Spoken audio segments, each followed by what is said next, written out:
এই শুভ সকালে আমার এক পাকিস্তানি বন্ধুর কথা মনে পড়েছে।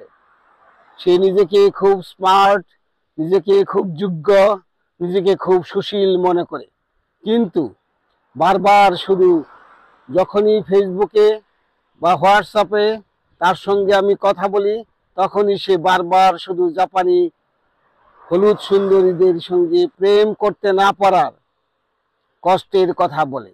সে বারবার বলে, দোস্ত, আমি জাপানে প্রায় 11 বছর ধরে আছি, একটা জাপানি হলুদ সুন্দরী তো আমার প্রেমে পড়লো না।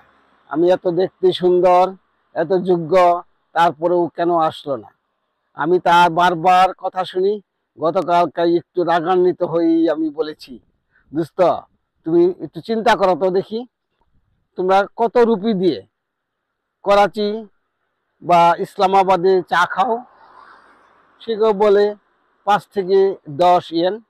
কিন্তু এই জাপানে চা বা কফি খায় জাপানিরা 350 থেকে 450 ইয়েনের। লক্ষ্য করবা, এই পাকিস্তানি বা এই আরাবিয়ানদের সঙ্গে জাপানি হলুদ সুন্দরীরা সম্পর্ক না করলেও ইউরোপিয়ান আমেরিকানদের সঙ্গে ঠিকই করে। মূল কারণটা কি বুঝতে পারো?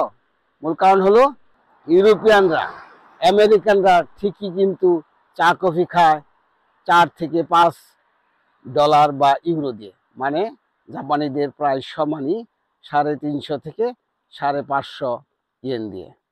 যার ফলশ্রুতিতে দেখবা জাপানি হলুদ সুন্দরীরা কিন্তু ইউরোপিয়ান অথবা আমেরিকান দেখলে কিন্তু কখনোই প্রেমে প্রস্তাব প্রত্যাখ্যান করে না, সবসময় কিন্তু ইয়েস ইয়েস করে।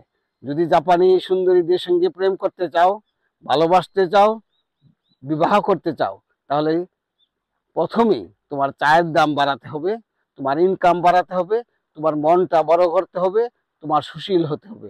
তা না হলে যতই চেষ্টা করো না কেন, এই জাপানি হলুদ সুন্দরীরা কিন্তু তোমার প্রেমে পড়বে না। তবে তার মানে এই না যে এক্সেপশনাল নাই, অবশ্যই এক্সেপশনাল রয়েছে। প্রেমের বরা তো জলে ডুবে না।